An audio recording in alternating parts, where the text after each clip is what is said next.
Okay. Hello, guys. Hello, my friends. So, we're going to have a very interesting day today or tonight. And we're going to be talking about a lot of things. I don't know if I can cover this in the usual half an hour. Probably not. But we'll go as far as it takes. And then we can seek other subject matter after that. But I want to just address this because one of the things I learned from politicians, after life experience and observing politics is the successful politicians never let a question be unanswered. So I was attacked. I was attacked by parties unknown. Well, I do know who they are, but we don't need to identify them since we don't want them to be known. And yeah, they're all full of it.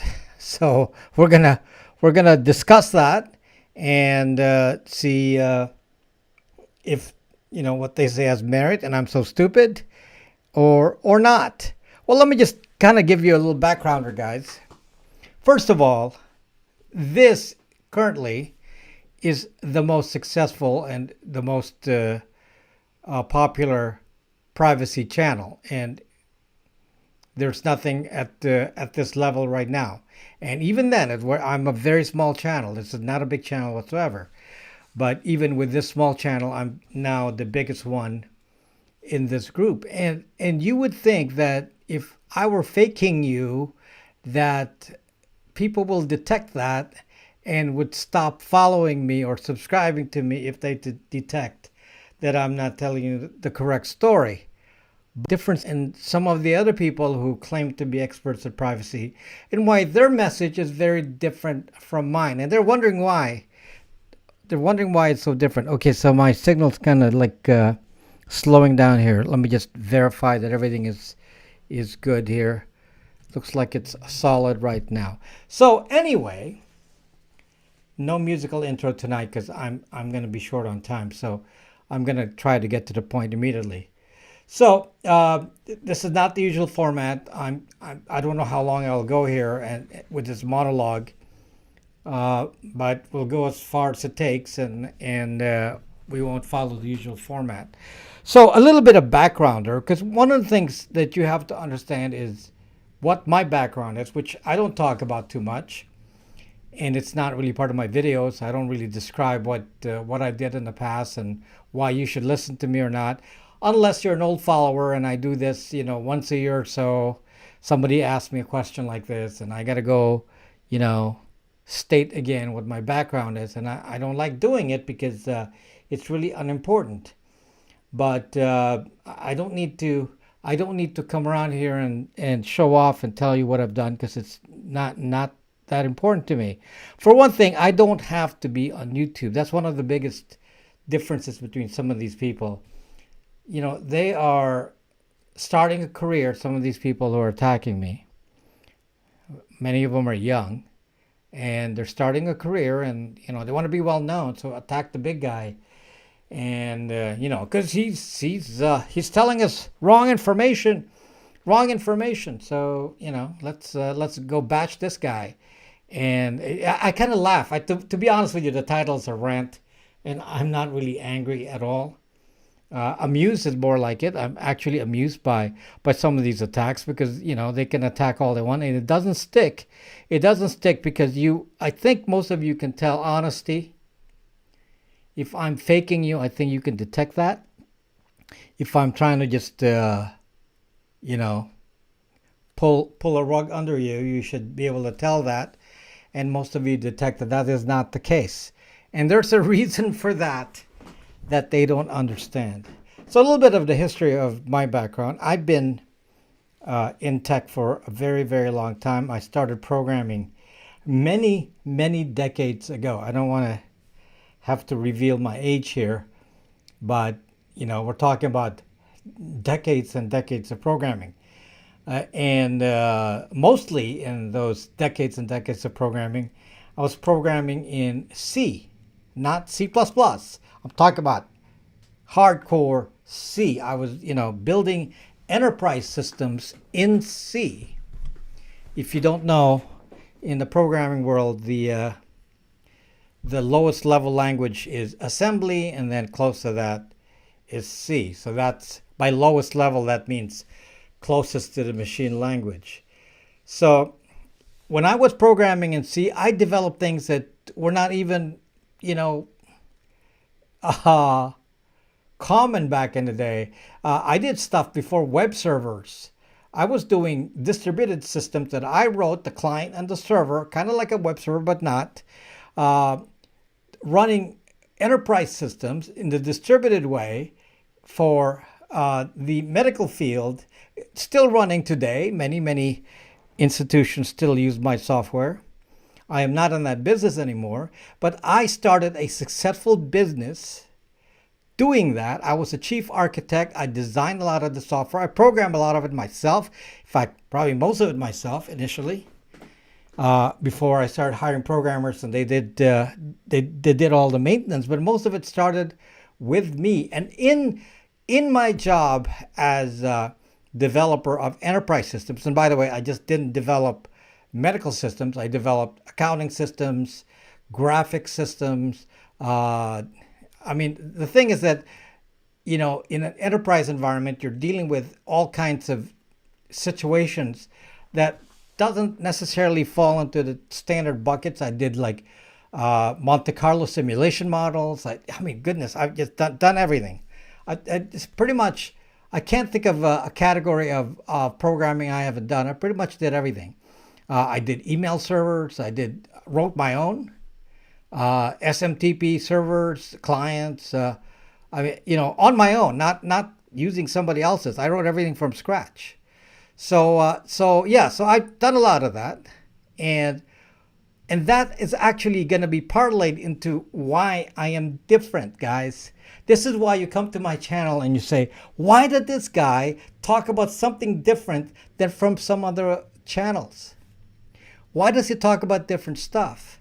And I do talk about different stuff. And what happens is the naysayers, because they can't figure it out, attack me and say, he doesn't test anything. It's all FUD, fear, uncertainty, and doubt. It's all fear mongering. It's not based on scientific research. It's like, oh my gosh, just a never ending process because they don't understand the problem. They don't understand the problem.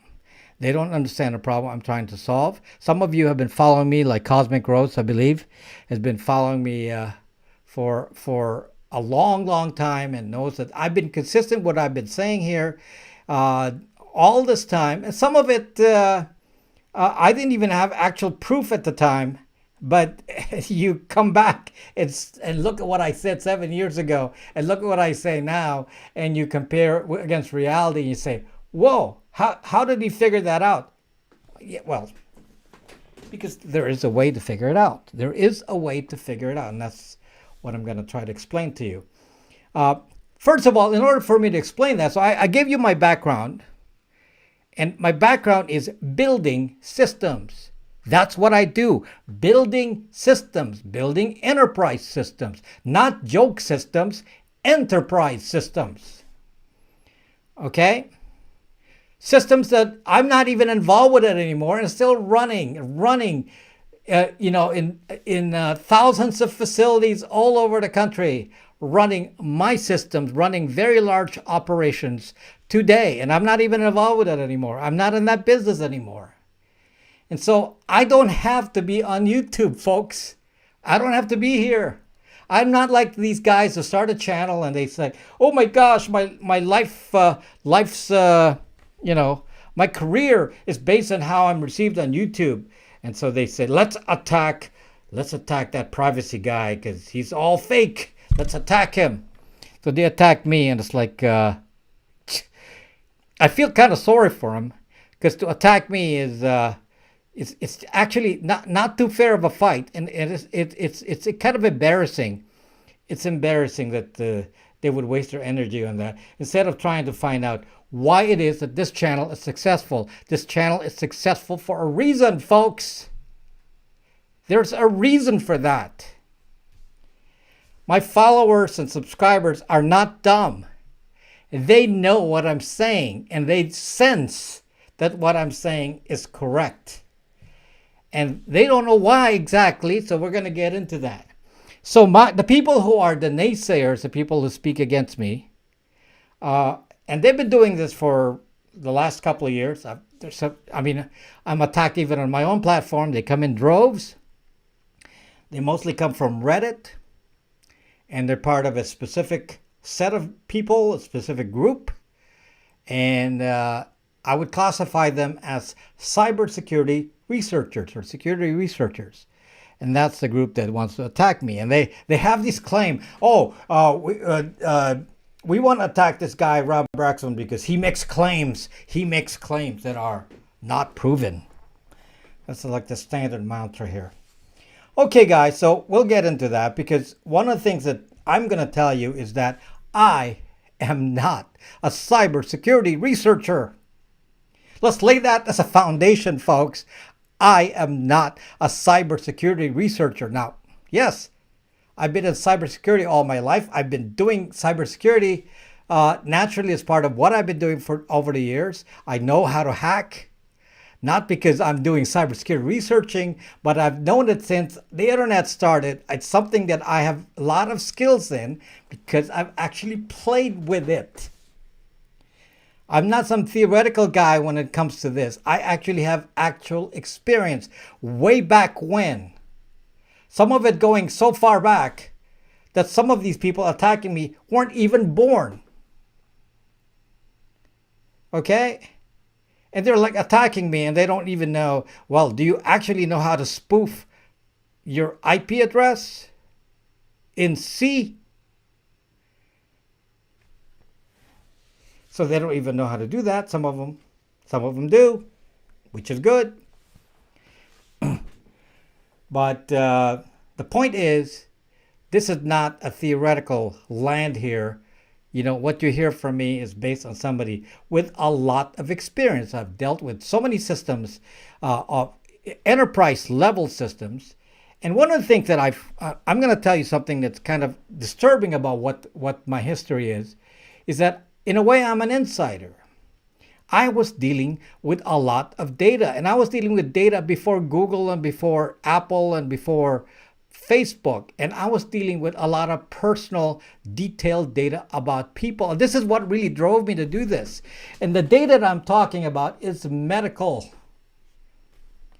I was in the medical field. I'm actually famous in the medical field, but I don't like my name being known.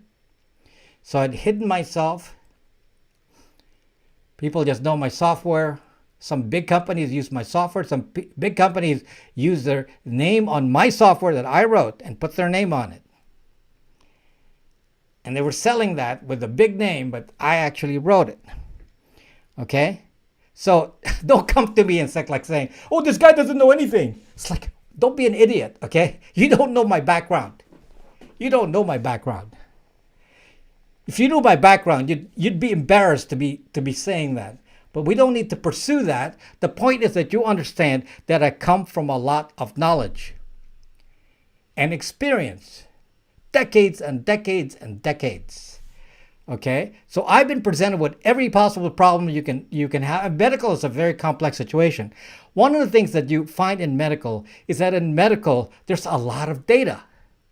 And as much as there's a law in the US called HIPAA is supposed to prevent people from revealing your medical data. It's supposed to be protected, which is completely false.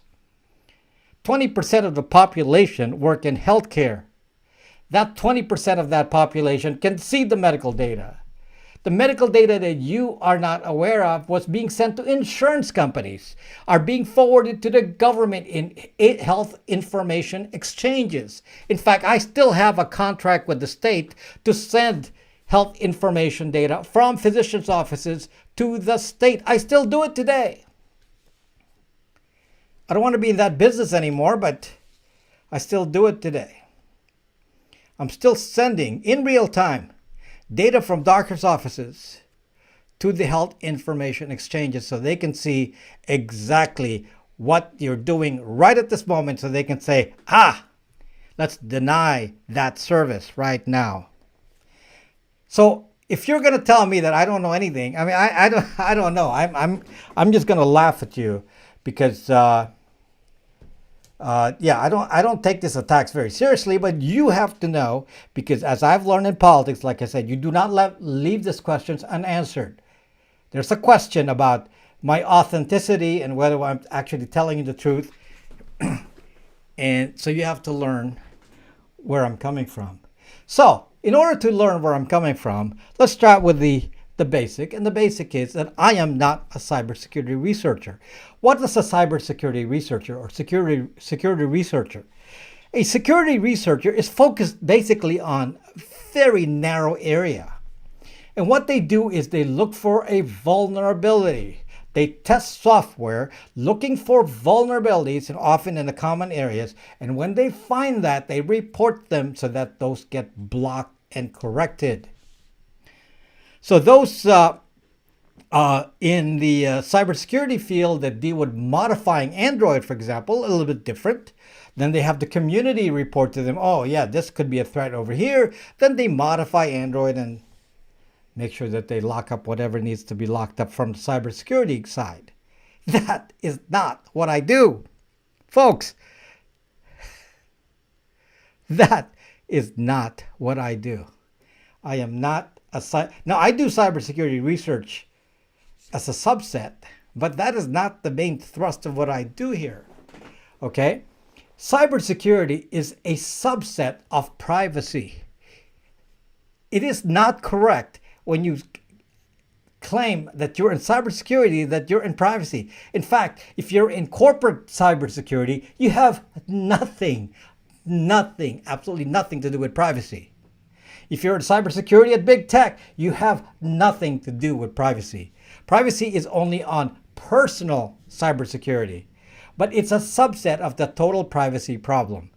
That the problem that I am trying to explain to you. And the problem is that depending on the threat, the privacy issue is very big and very broad. One of the problems we have with cybersecurity, with privacy as a problem, is that it's not easy to solve the privacy problem because the people with the power to control it has asymmetric levels of power. They have information we don't. So we don't know actually what they're doing. So somebody would challenge me and say, well, I don't actually know if Apple is doing this or not, but I'll give them the benefit of the doubt because I can't test it. I can't prove it. So therefore, must not be true. I'll tell you the flaws of that in a moment here, but that is not the way I operate. The way I operate, guys, is I try to understand the technology. I've told you I've done just about everything in tech. I've done every kind of programming from system level to application level at all types. I can't, it's hardly a category of work that I haven't tried at some point. Okay, I've done them all. I even wrote programming languages, which are still in use. Okay, so I did a lot of this stuff. Somebody was criticizing by the way, somebody went to BraX2 and criticized my PHP code. Said, your PHP code sucks. It's like, suck you. I just learned PHP when I wrote BraX2. I just learned it then. I haven't even used it before then. I learned PHP and I started using it and created BraX2. I'm actually a C programmer. So, yeah, I just learned it. So they're saying, we know this Rob guy, he's not that good. I looked at his PHP code and it's, just look at all these styles of programming that, well, it's just not good. It's like, zuck you. It's like, would you like to compare how many languages you and I know? Would you like to compare that? But yes, I'm primarily a C programmer. That is really where I spent most of my time in my life, is C programming. But I've done every language. I can't even count how many languages I've been programming in. And and one that I actually wrote.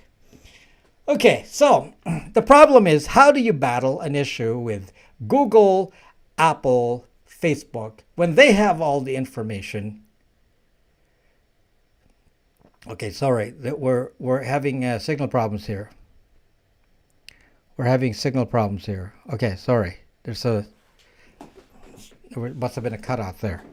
Okay, apologize for that. We have to deal with the internet limitations here. Okay, so how do you deal with a problem where you don't actually know what to test? That's what cybersecurity means. You look for vulnerabilities. Vulnerabilities have nothing to do with privacy. That's not the way you attack that. The way I look at things is more like an intelligence agency. Intelligence agency don't go test vulnerabilities. That's not the way it works. These people who criticize, they never work for an intelligence agency. They don't have the skill set. They don't have the skill set. In an intelligence agency, you do not, folks, say, "Oh, I'm going to go test the vulnerability, and then if I find it, I'm going to report it." Because you can only test what you know. You can't test what you don't know.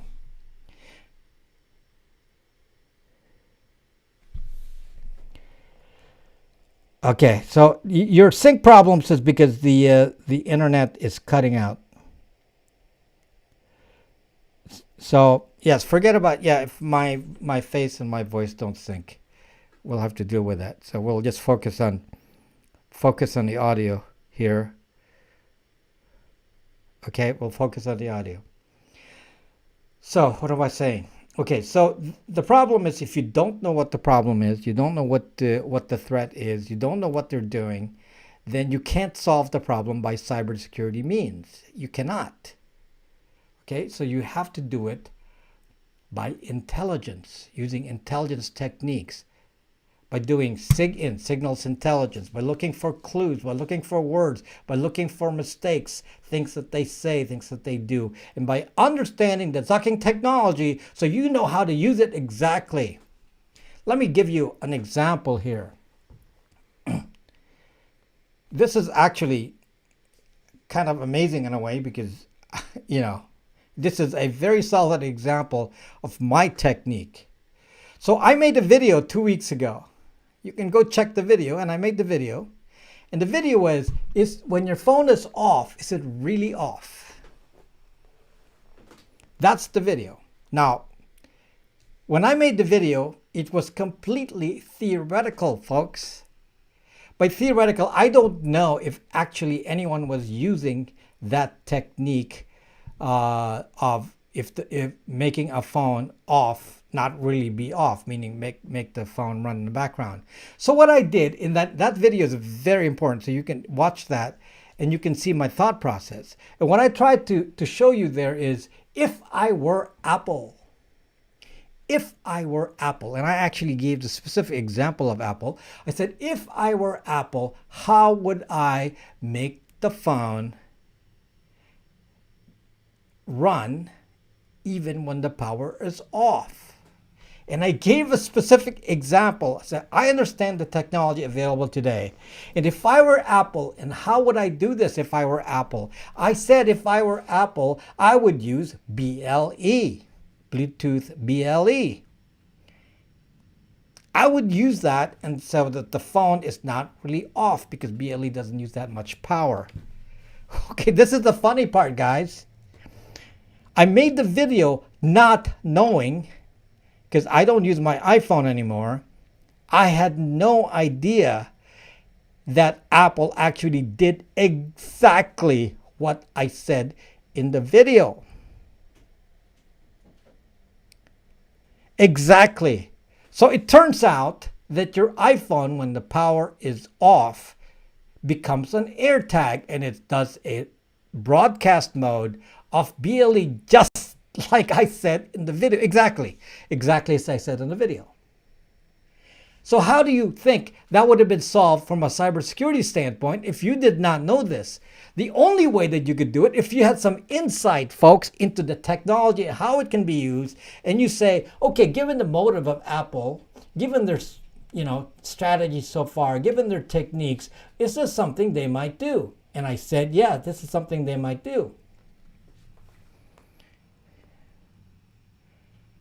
And you watched the video. I did not know they actually did it. Not only did I not know they did it last June.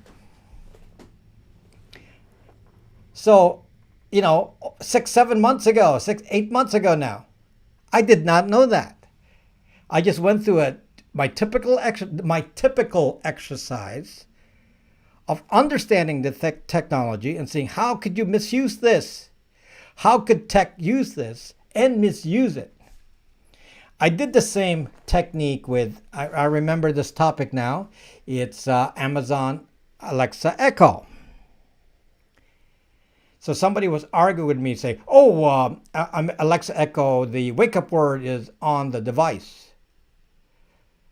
Wake-up word is on the device. I said, that sounds really strange, because I said, the computer on an Alexa Echo is a very tiny little computer. It's weaker than a Raspberry Pi. How the heck is it going to do voice recognition, which requires a little bit more CPU power to do voice recognition? How is it going to do that? And everybody said, the wake-up word, it can do that. It does it locally, so it doesn't listen to you. And so they were arguing about that. And then I looked, again, this is my technique. I looked as a builder, not as a cybersecurity guy, but as a builder. I said, let's go build an Amazon Echo. In my mind, let's say I'm Amazon, I'm going to build this. How would I do it?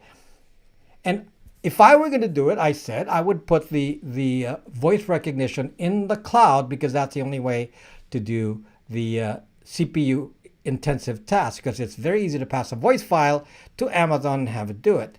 And sure enough, what did I find on the Amazon API, application programming interface? And it's documented in there. They have remote wake-up words.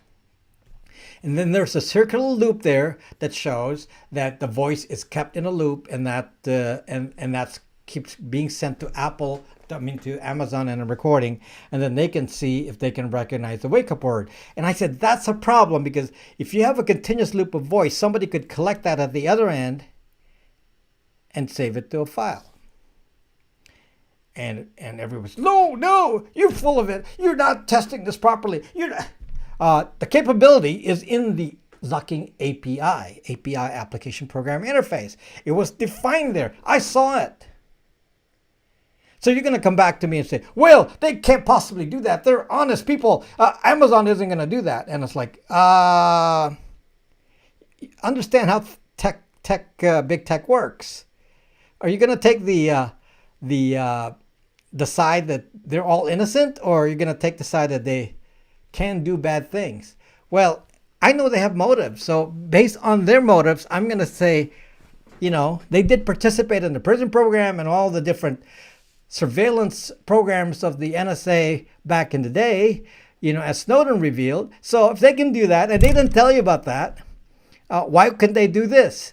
So I said, I'm going to have doubts. And they all challenged me and said, oh no, you're lying. Okay, let me tell you another one. The API for Alexa Echo, come on, go look at Amazon. If you're a programmer, you look at it's published. It's all published stuff. Okay, here's the other one. So a cybersecurity researcher was talking to me in BraX2, nice guy, and he said that, actually, wrong person. This is another story. So somebody was disputing, one of these attackers of mine was disputing what I said about Wi-Fi scanning. They said, what you're saying about Wi-Fi scanning is wrong. Wi-Fi triangulation and all that is wrong. And these people think like, I just got off the boat when it comes to Wi-Fi scanning and Wi-Fi triangulation. They don't know I've been studying this for a decade. Okay? They have no idea. So they come and say, well, this is what we did. Tell you what they did. They put in a fake root certificate on the phone so they can intercept all the internet traffic coming from the phone. They said, we did not find any traffic specific to Wi-Fi scanning. Wi-Fi scanning tracks locations of Wi-Fi routers near you. Okay. And it's really sad, because if you think that that's the way you're going to investigate this, you're in beginner land. If you're a cybersecurity researcher and you're using this technique to study how the Stuxnet virus actually got propagated, then you don't understand how things work. If I am big tech and I want to hide, I'm going to do it the reverse way. I'm going to say, if I want to hide something from you, how am I going to do it? Who says that the communications for Wi-Fi scanning has to be at the moment? Why can't I batch that? Do I have to send it right this moment? Can I send it once a day? Can I mix it with other traffic? Can I make sure it's encrypted over the HTTPS that you broke? Of course. If I were the programmer and I want to hide that, I would find a way to do it. Now, it's not in dispute that there is a Wi-Fi scanning database. The hacker Shankar actually hacked into the Google database. It's a part of DEF CON, and showed the contents of the Wi-Fi database that he hacked. Now, we don't have to hack that database. There's an API. You can put in the MAC address and we'll give you location. That's part of the geolocation API, which I use in my demo brax.me/geo. I have a test program that does that, and that uses the geolocation API of Google. So how do they build the Wi-Fi database? And they're like saying, oh, well, you know, there's no proof that they did that. It's like, you suckers. They already have it. It's already running, and you're still disputing that it's like was done the way I said it was done. The reason I know it was done the way it was done is because they said it. You see, I've been around for a while. I've been tracking these guys since 2007 when they started putting in. I tracked them since then. When they started implementing this Wi-Fi triangulation business, I was involved with that. I was already researching that. I was already discussing it on social media shortly after that. Not in 2007, but shortly after that. So I was already discussing that. One of the funny things that I found was how they were doing collecting Wi-Fi router information way back when, and they were doing it by Street View cards. Street View. So there was an article, there was somebody who asked Google, do you still use Street View to do your Wi-Fi scanning? And the representative from Google responded, no, we use Androids now. Zuck you, cybersecurity researcher. They said it themselves. So as an intelligence operative, I hear that. I say, okay, they just said it. They just admitted to it. Therefore, you have to make the assumption that that is exactly what they're doing because they admitted to it already. Here's another one. Somebody again argued with me about Wi-Fi triangulation. And I said, yes, there's a Wi-Fi triangulation chip in the iPhone. And that's how they do the Wi-Fi scanning and all that. It's in the chip. Somebody was disputing. Well, how do you know that? You didn't test it. You didn't test it. It's like, oh my gosh, these people.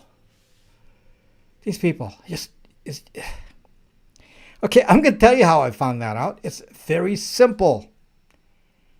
You know, it's part of the intelligence operation. You zucking dig. You dig. And what did I dig and find? I found the CEO of Skyhook stating that they were using Skyhook software in a Qualcomm chip for the iPhone.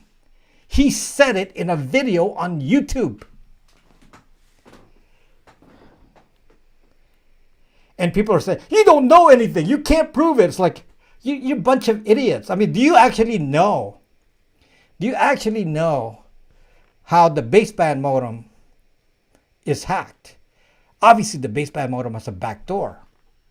Oh, you don't know that. You can't prove it. I was like, oh my gosh. You don't have to be, do you have to be that smart to figure this out? There's a simjacker attack.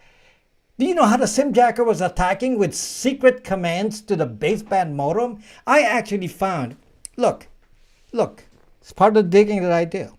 I said, how do they actually manipulate the baseband modem? I actually found that they could do an equivalent to an FGPA or on-the-air update to a Zucking baseband modem.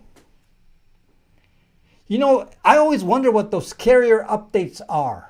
You know, on your phone, carrier updates? Well, people have told me, of course, this is, you know, not personal knowledge, but many people have told me, talk to me and BraX2 that are in the intelligence field.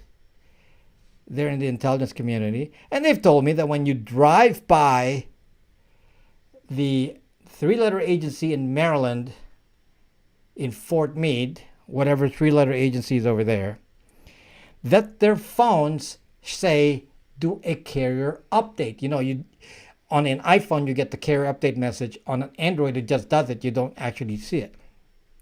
And they're like saying, oh my gosh, you don't have any proof. You don't know anything. Okay, guys, this is the basic difference between me and those other people, because they don't have the sucking insight that I have. That I've been studying this for a long time. I've been looking for all the ways. If I were going to design software, how would I do it? If I wanted to attack you in some way, how would I do it? Let me just tell you, just as an example. I got so many examples. Before I do that, let me just interrupt here momentarily, because this is obviously going to take a long time here. Just for a sponsor break. I want to just mention my sponsor, which is Linode. And as you know, I'm an avid user of Linode. They're my favorite ISP of all time, or cloud service provider. And most of my own services are residing on Linode. And saving money, among other things. And if you're actually wanting to be a cybersecurity researcher and you want devices to test against Linux servers that you can attack, you make your own. You can use Linode, and you can do it for $5 a month for a server, and they'll give you $100 free for 2 months that you can spend. So you can set up a dozen servers for $5 a month, and you'll still have money to spare for that $100 credit that they give you. So think about Linode as your way to learn. Okay, let me checking my notes here. Now I forgot what I was talking about last.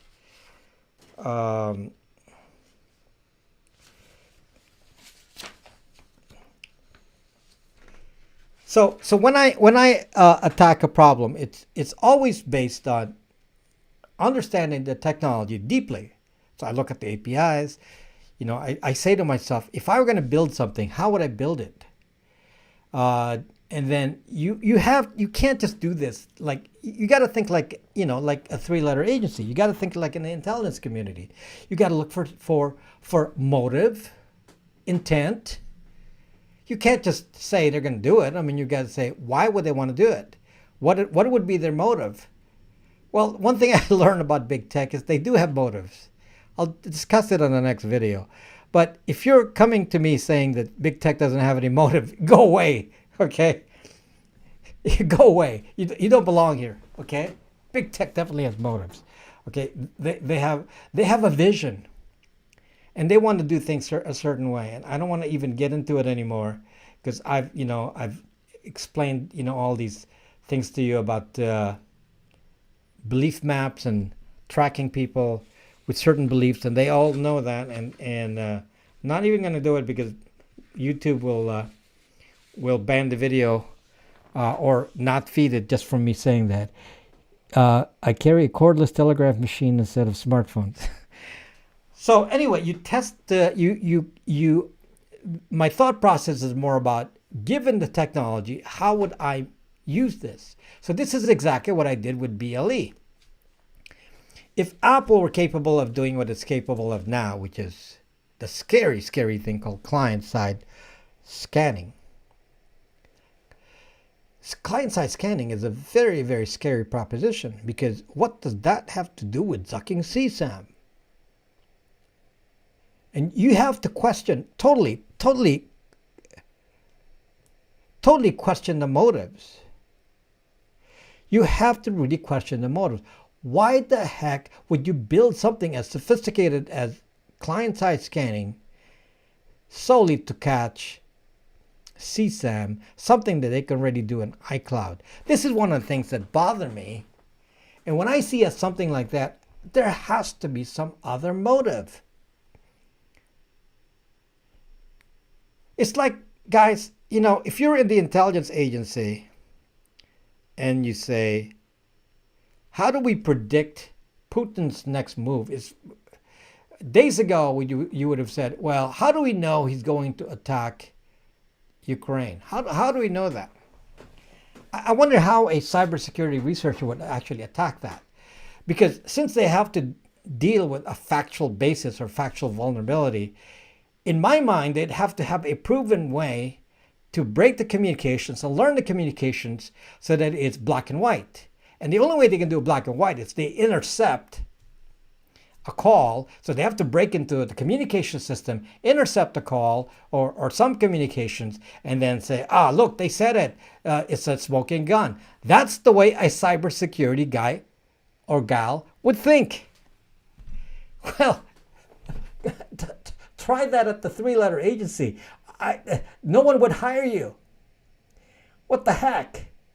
You're not going to go predict a move by Putin based on that. What you're going to do is look for signals, intelligence, chatter, increased chatter, movements. Is somebody moving things that don't normally move, things out of pattern? That, folks, is what I do. I look for signs and signals that say, wait a minute, that's weird. I look for signs and signals that saying, that is a weird thing. Why are they doing that? So how do you solve that with a cybersecurity researcher? You can't, because it involves imagining a use of the technology. You have to imagine the scenario that you're saying, okay, well, he has all these weapons. How might he use that? What might be the trigger that might indicate to us that something is about to happen? Well, everyone in the intelligence community knows how to deal with that through signals intelligence. You look for clues and change of behavior. This is exactly what I'm talking to you about with Apple. Yeah, they said iPhone is privacy. Oh, this guy, Rob Braxman, it's all FUD, fear, uncertainty, and doubt, because there's no actual proof of that. It's like, really? Why would you build client-side scanning for CSAM? It just doesn't add up. As I said in my video, using a sledgehammer for a tiny nail. A sledgehammer. That is a very big solution for a tiny little problem that they can already solve without even any change, just by intercepting in iCloud.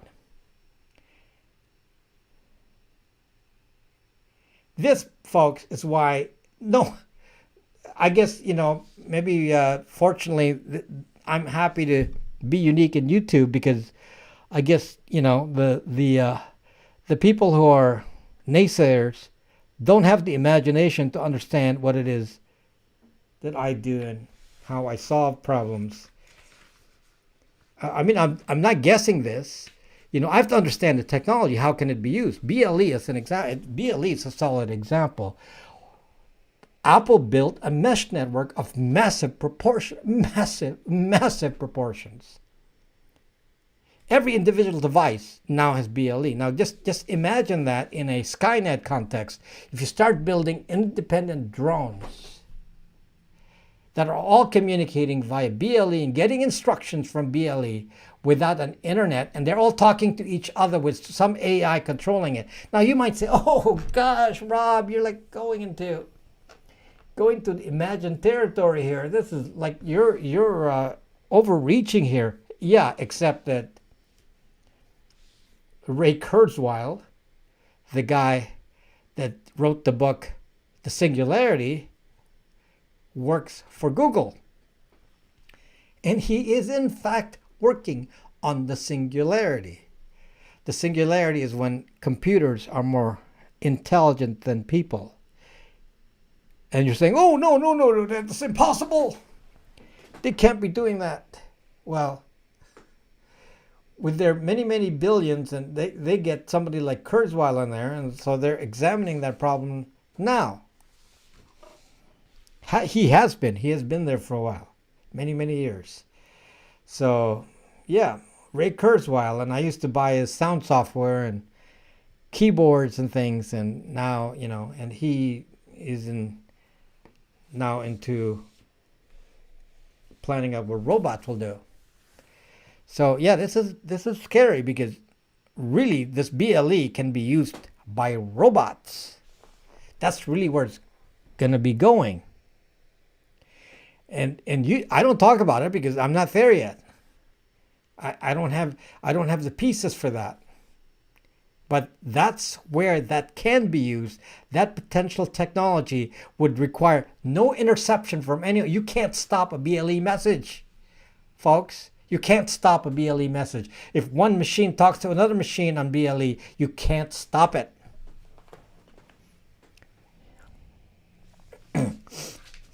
That's a pretty scary thought.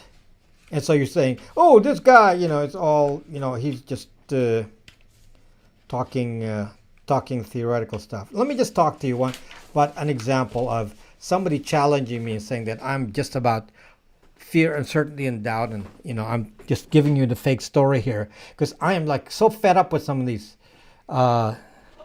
stupid comments. And one of them is "find my phone." I got a new argument about that. Somebody had a YouTube channel, pro Apple obviously, and he made a comment on my video, saying, "Well, that's not true. You can turn off Find My Phone." That is one of the biggest lies. That's one of the biggest lies propagated by Apple. It's actually pretty shocking that actually you all believe that you could turn off Find My Phone. So I'm going to repeat a very easy test that I mean, I knew you couldn't turn off Find My Phone. I've already known that, but it's very easy for me to prove it to you. So, again, the story is I went to the Apple store and I bought a M1 Mac to test. So M1 MacBook. So I bought one, went to the store, bought the MacBook, took it home. When I got home, I put in my Apple ID like normal, which obviously turns on Find My Mac. I tested the device, did not like the results, so I went back a few days later and went back to, before I did that, I did a factory reset.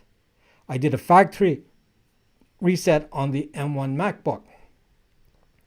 Put it back in its original packaging, so it's, all in a box, untouched, in pristine shape. Went to the Apple store and said, "I want to return my Mac." Okay?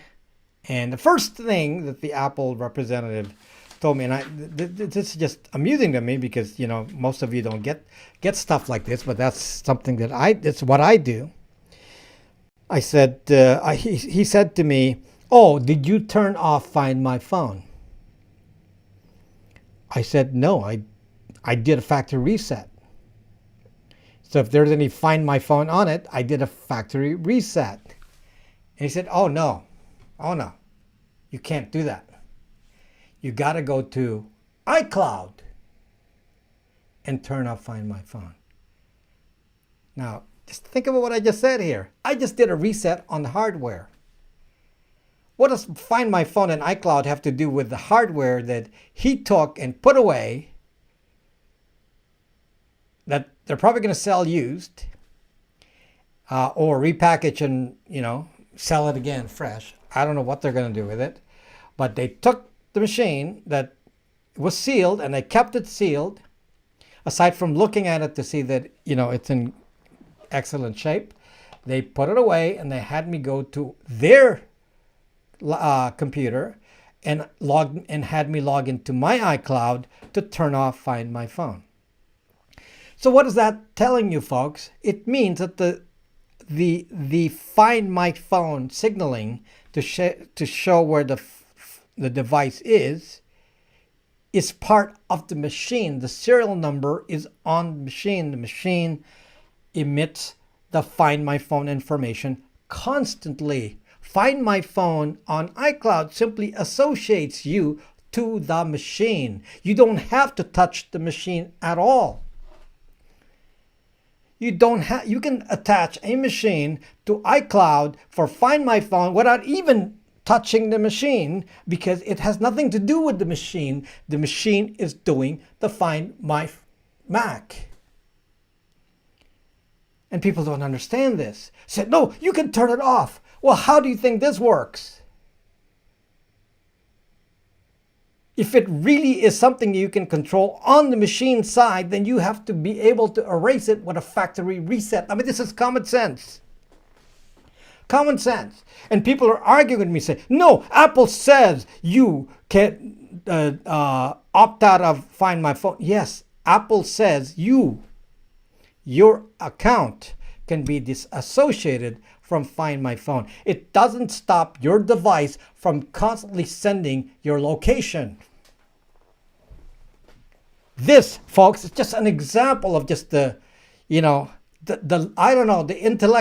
level of some of the people who challenge me. They're not exactly up there. Let's not even talk about iMessage. Okay? So my point is, you take it because Apple says that it does this. So you say, oh, Apple said, you can parse the words in some ways and make it sound good. The one that really irks me is the guy that made a comment on my video recently. He said,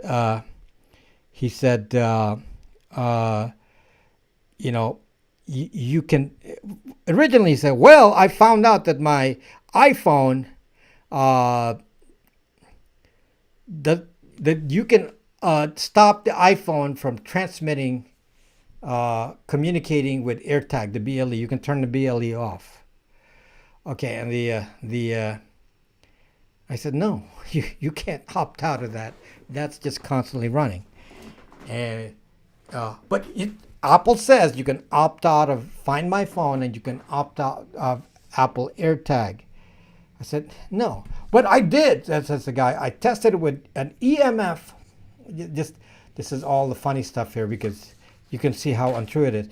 I tested with an EMF receiver, and I found out that there was no EMF, electromagnetic radiation, electromagnetic field radiation, from the device when I turned it off.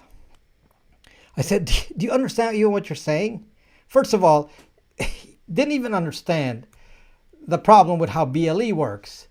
The BLE observer mode is receive only. BLE, in order for BLE to actually work, most devices running BLE are in observer mode. No EMF, no RF output. Receive only. They're only a receiver. There will be no trace on ducking EMF. And I said, how did you actually know what EMF? How did you actually know that it's BLE traffic versus some other traffic? Didn't actually know. Well, if you're not a ham radio operator, how, do you actually understand how frequencies work? Do you actually understand the band that BLE is in, which is below, right at the edge of Wi-Fi, but they're in 2.4 megahertz. You're not going to be able to distinguish that from regular Wi-Fi because it's such a narrow zone in there. You need a software-defined radio map it out and track it in a isolated room in order to do this. This is what I was saying. I can't do this test properly because I have too much RF in here. You know, I got a stack of phones everywhere around me. I mean, some of them are off, some of them are on, but they're all emitting some sort of signal, including, you know, iPhone's BLE. So I can't do a test properly because there are too many signals around me. And somebody said, well, you know, I didn't spot any EMF. And then you know, it's like right there you can see the flaw in the argument, because you actually didn't know, because you don't have the proper tools or understanding to understand how the tech worked, to understand how they could hide that, because observer mode doesn't have any traffic.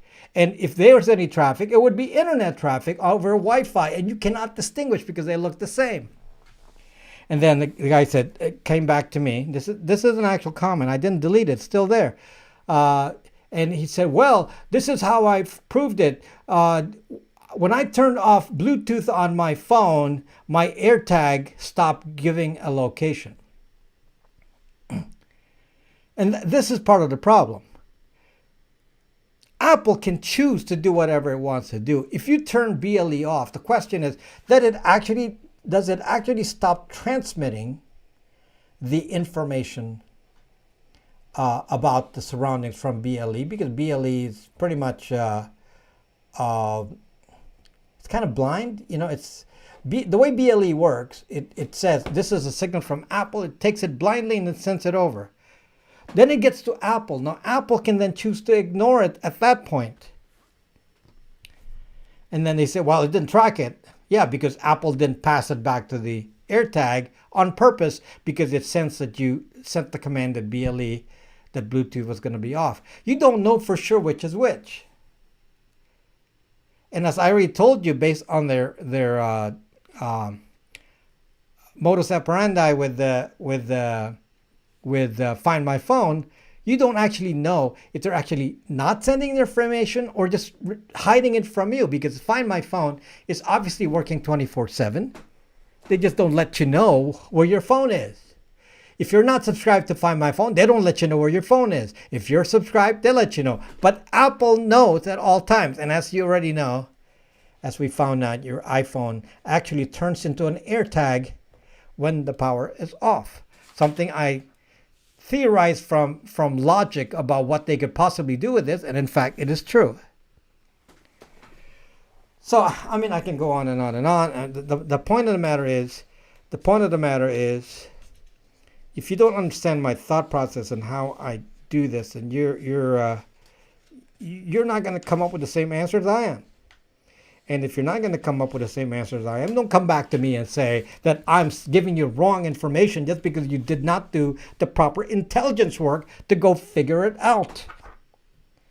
And the reason you can't figure it out, most of these guys, is because you don't have the background or experience to figure it out.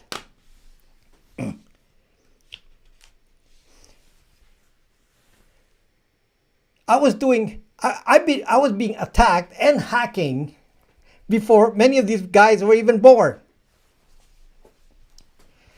So it's like, oh, you know, I guess I don't know anything. Yeah, you know, obviously there has to be, in my line of work, I can't build it. I'd give you late information all the time if it were the case. I can't give you evidence of everything that I'm talking about in a direct way. So I have to deal with what is the probability that I'm right.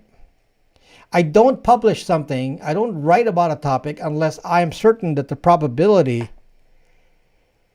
is very high. But that's just like in any intelligence operation. You build it on probabilities. Nobody actually knows what Putin's going to do. So you say, well, you know, I see, command and control move. You see, all this material and, trucks and convoys and all that moving around, and all the backup equipment and medical units and all that, support units in the back. And that's when you start making conclusions, because you can see that there's some sort of pattern, and you base that move on a probability. You can never be 100% certain. So I cannot tell you 100% with a certainty of everything that I say, but so far I've been right. And the reason I've been right, it's funny, those who follow me for many years know I've been right, because I tend to say things that have a high probability of being correct. Let me tell you something that it's really interesting from a hiding point of view, because if you're not understanding your opposition, you're gonna examine the problem the wrong way. So, 5,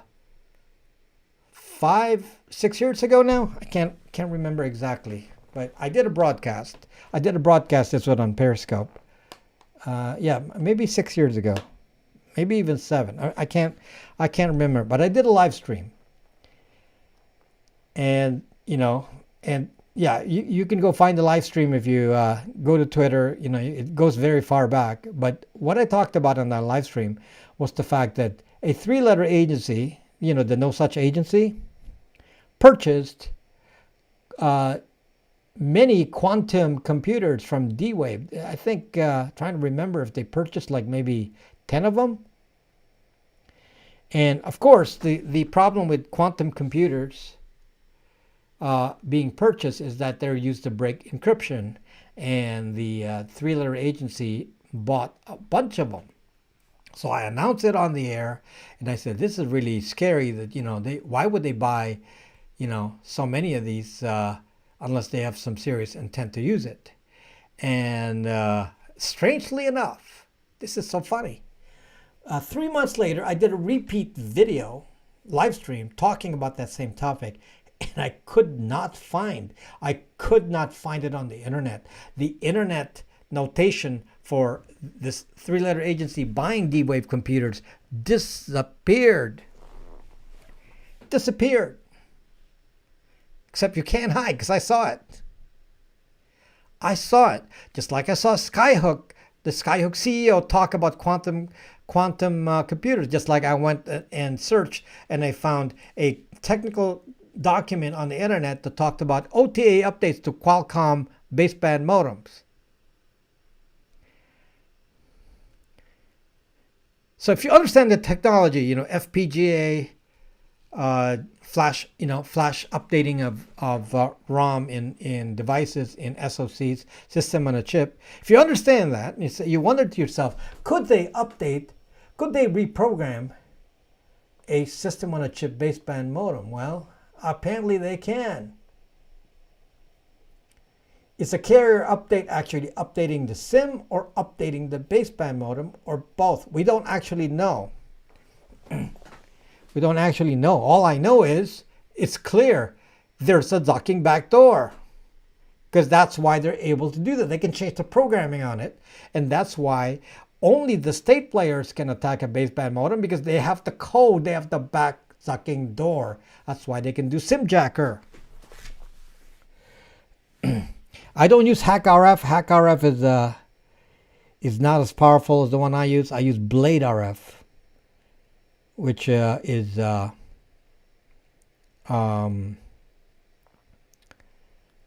can send and transmit at the same time.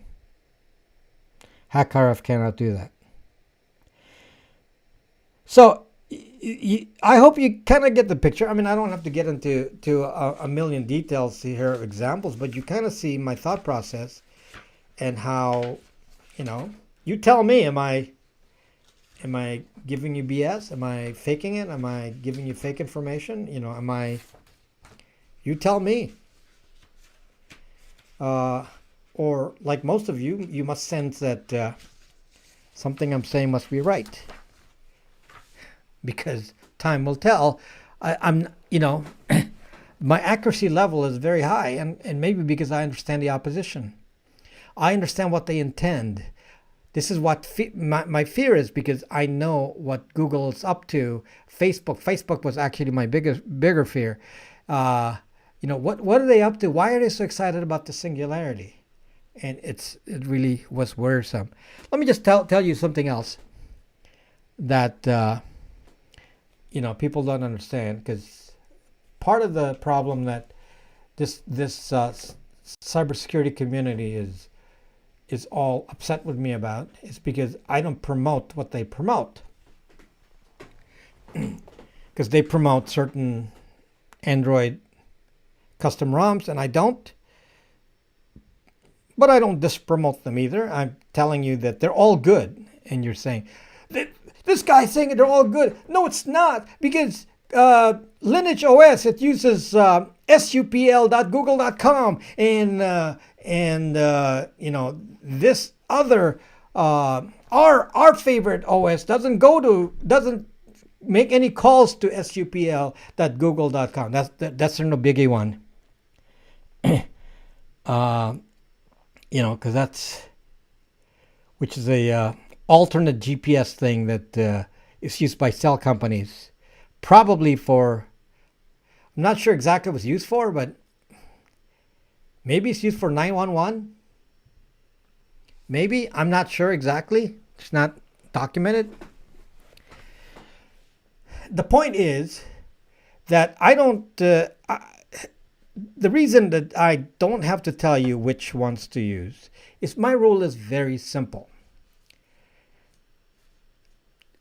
The threat to me is not a hacker threat on a phone. It's pretty hard to hack a phone unless you get physical access. So a lot of these, threat profiles, they're trying to solve with some of these operating systems have to do with hacker threats, which is fine. But I'm a privacy guy, so I'm here to talk to you about privacy threats. From a privacy threat point of view, the real reason for an Android AOSP phone, or the Google phone as I call it, the real purpose for it is not what they're saying.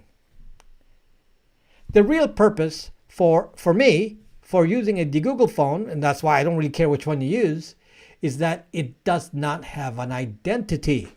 You never log into Google, you're using microG, there is identity is spoofed, there is no direct communication. Even if you talk to Google through microG, it's all spoofed. Even if you talk to Google through Aurora Store, it's all spoofed. There is no identity. Therefore, it solves what is, to me, the biggest problem with the phone.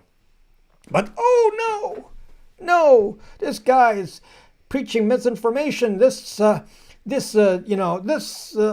is more secure because, you lock the bootloader and this and that, and you gotta do all this, and, you got malloc and, on and on and on about all these changes that are actually cybersecurity related. And many of them are actually standard features of Android. Sensors off, this, that. They're actually standard Android features. So Android itself already is quite secure. So I actually, it's surprisingly Android does a really good job. So that's the reason why I don't really need to focus on being over dramatic about the phone, because to be honest with you, if you have a Google phone, that's 90% of the problem, the identity. The rest are minor. So what if it connects to supl.google.com? BraX OS does not connect to supl.google.com, but so what? What does Google have on you if it doesn't have an identity? supl@google.com is for the carriers. It's probably part of the SIM card, and SIM card, they already know who you are anyway from the SIM card, which is a different threat. Because they don't even understand what the threats they're trying to deal with. So guys, just trying to explain to you that how these people who think they're so advanced in privacy, this is why I'm successful in what I do. It's because my insight is a bit different than these people. It's different.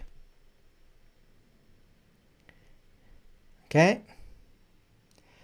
Anyway, that's enough. I've said enough. Thank you for allowing me to say that. I know it's kind of a long rant. It's not a rant really. But kind of gives a foundation though to what I talk about. It kind of gives you an idea that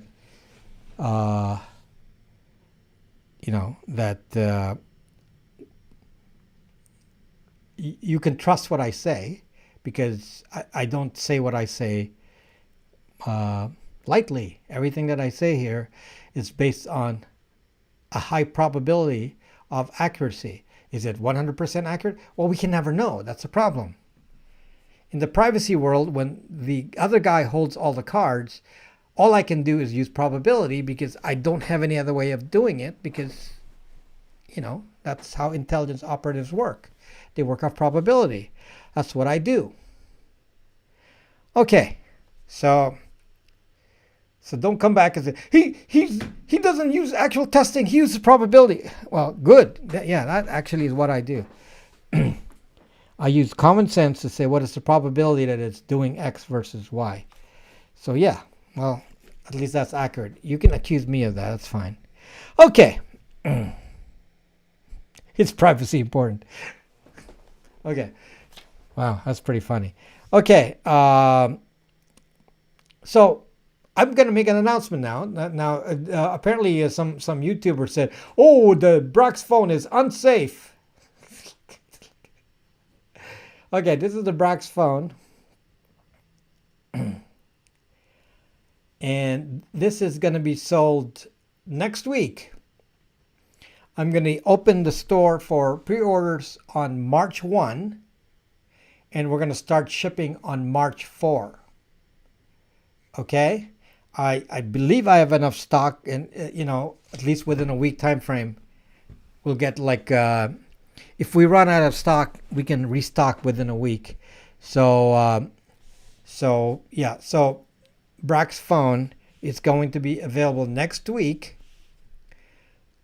starting March 1 on pre-order. We start shipping on Friday, so you might get yours if you bought one as early as Monday or Tuesday, depending on where you are. Okay, so that is the plan. Okay, so the price of a BraX phone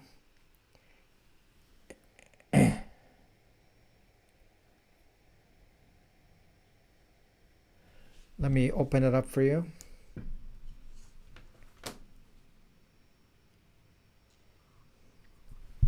This is not exactly the OS yet, because the icons are in color.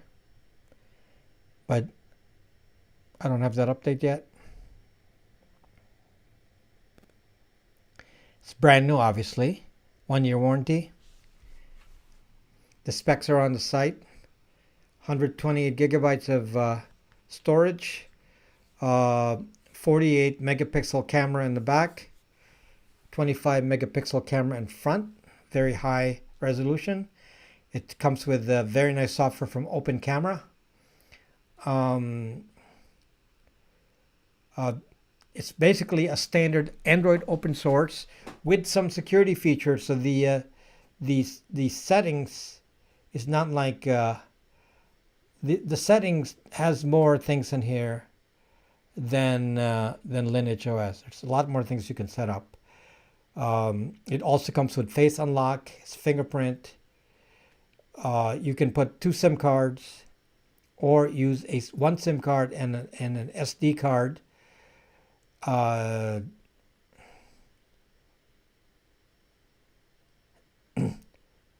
There are security features put in here.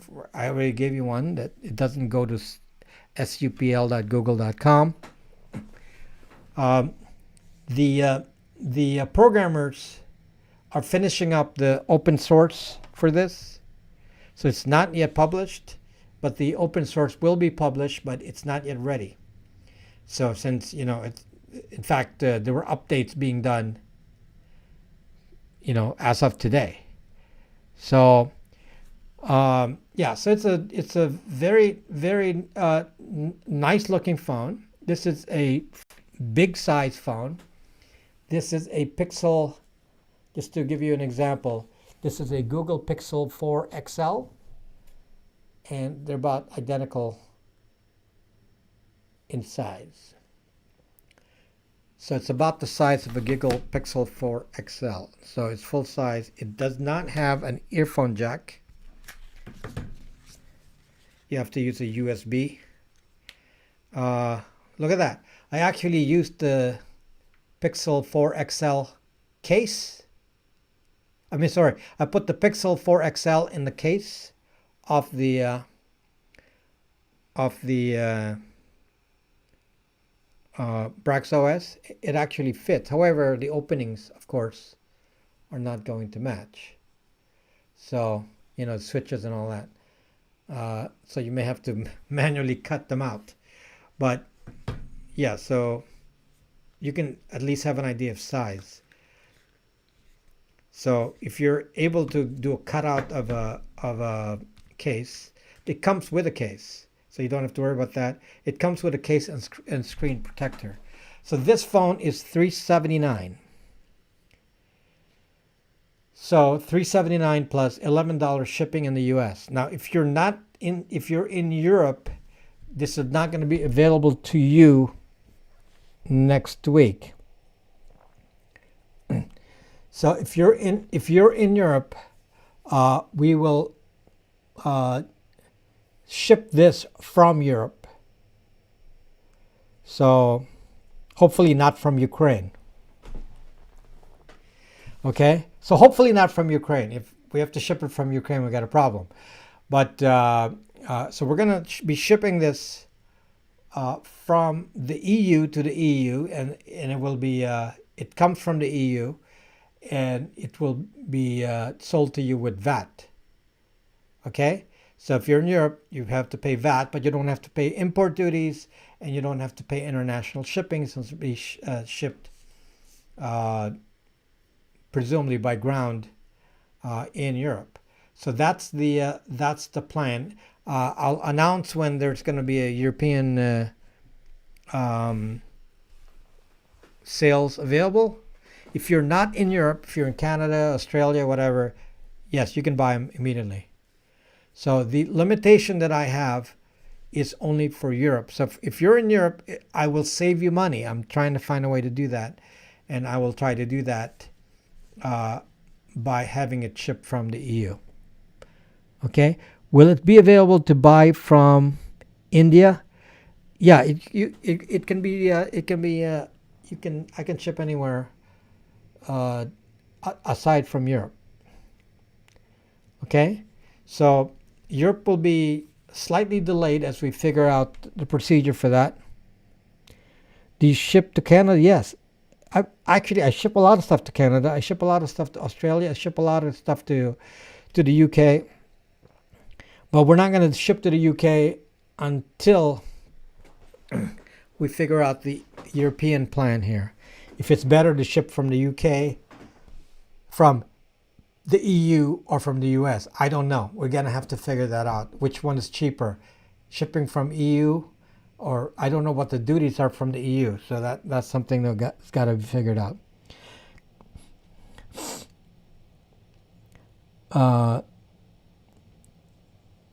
Great that you ship EU to EU. Yeah, so that's a plan. Now, some of the limitations to the phone. This is not for Verizon. So if you're in the US, this will not work with Verizon. I'm actually running this on T-Mobile right now. T-Mobile runs fine, and I've used also Ting.com, which is T-Mobile. So T-Mobile running fine with it. So if you're on Verizon, you have to stick to a Pixel. So for Verizon, we have the Lineage OS Pixels. For BraX OS, it'll be the BraX OS phone. BraX OS is not possible to be installed on any other phone. BraX OS is specifically for BraX2 Phone. Okay? So just so we're clear on that.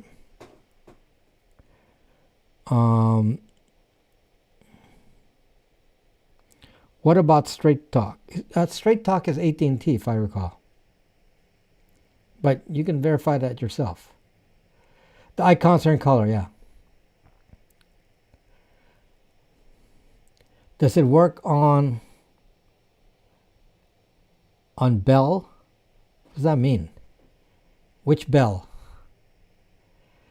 how many ducks come with the phone? Bell Canada? Well, how do I know? I don't know what your carriers are, but the general issue is there's only one carrier it doesn't work with in the entire world. One. It should work with any carrier in the world except for Verizon in the USA. It should work anywhere else. Okay? That's the only limitation because it uses a MediaTek chip, not Qualcomm. And that poses a problem for Verizon. Okay? So, what else? Straight Talk is track phone. Well, that doesn't mean anything. So track phone is what? I think it's AT&T. Okay? Shipping to Colombia? Yes, of course. What is a safe way to watch one of the Googled or BraX2 phone and leave comments? What's the safe way to watch on a Googled phone? The safe way is to create a fake identity. That's the safe way. Then you can use whatever you want. Just create a fake identity. Okay. Do your phones have removable batteries? No. Track phone is under Verizon? Well, then we're ducked. Then no track phone if that's true. I was not aware the track phone was Verizon. So for Verizon, use Pixels. I got a ton of Pixels. Okay, so we're going to carry Pixels indefinitely. So we're going to have all models of Pixels. And but for everyone else, BraX2 phone. This is as you can see from the price, it's very reasonably priced for performance. It's a very capable phone. I mean, watching videos, do all that. It's all fine with this phone, and the camera is quite good. I'm actually surprised at the quality. It actually has to downsize the sensor. The sensor is 48 megapixel, and it has to scan down to 6 megapixel. No, 6K to a 6K image from to make the file size reasonable from 48 megapixel capability camera. So it's a very high quality camera. That's actually one of the highlights here. And we pre-install the apps. Now, one thing that this phone does, it gets OTA updates. OTA, over-the-air updates. I send the updates to the phones. If there's a new change default apps, I can actually change it from my end. So I can, for example, I didn't do it yet, but one of the plans here when we get going here is to preload the VPN profiles for Bytes VPN. If you're in Bytes VPN, we can likely preload the profiles on the phone so you don't even have to download that. And we can update that on a regular basis. So that's one of the things I can do because I actually control the OTA updates to the phone. So some of the, security researcher questions, is the bootloader locked? Yes, the bootloader is locked. Is the OS signed? Yes, the OS is signed. Is it open source? Yes, it is open source, but we haven't published it yet, but it will be. Okay? So can you OEM unlock it and root it? Yes, you can. I don't recommend that, but you can do it. It doesn't stop you from doing it. Okay, what other questions are there relating to the phone? It's okay.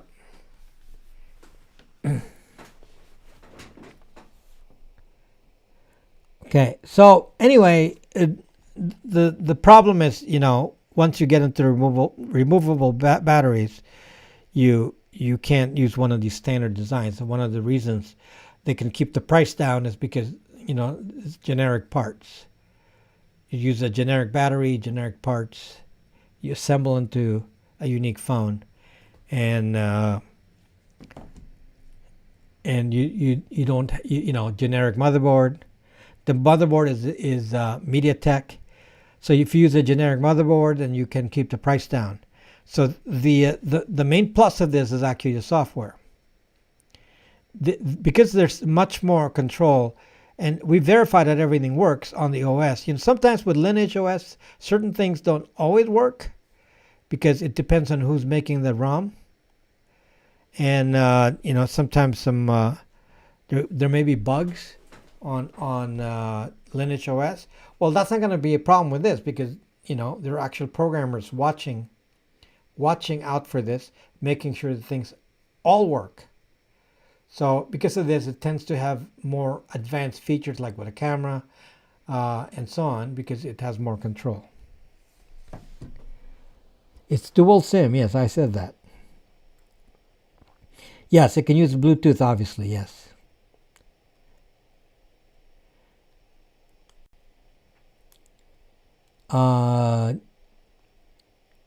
Can VPN like Nord? Yes, of course. Yes. You can use any VPN. We preload Orbot too. How many do have in stock to sell on March 1? I have sufficient stock, and there's also stock in Europe. So for the European sales.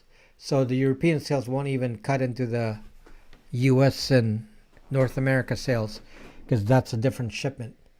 So we should have enough of this. Well, BraX OS is better, but you can only use it on this phone. Now, once you use it, you'll actually see that it is better than Lineage because there's just much more you can control. There's just little things that you don't actually realize you can control. For example, on Lineage OS, you can't always use Face ID. You can't always use fingerprint. Depends on the phone model and what the developers of Lineage has done. And it doesn't have that limitation here because everything is tested to work. Everything works. So I'm just waiting for the icon update to occur. I can't get that update automatically because this is not part of the OTA batch. I can't do an OTA on this phone. So I have to manually update this. So I can't show you it right now, but next week I can show you the update. Google Maps does not work on any Google phone because there's no Google Map, but Waze works. Do you run YouTube Vans? Yes, you can run YouTube Vans, and it does have MicroG pre-installed or Aurora Store pre-installed. I don't pre-install YouTube Vans, but you can install it. F-Droid is pre-installed, MicroG Aurora Store. How easy it is to set up on my carrier? Move the SIM card, yes. Yes. Any other apps for maps? Yes, there's Ozman, OpenStreetMaps. There's that's the main one. That's the open source one. And like I said, I pre-install Waze on it. I actually have other apps on here for both navigation, which are all GPS apps. Can you put Mac OS? Are you familiar with the FSF, and does this phone use any proprietary software? All phones use proprietary baseband modem software. All phones use proprietary Wi-Fi software. Every single sucking phone. Every single one. Yes, I can ship them to Australia. Yes, you can use them on Australia.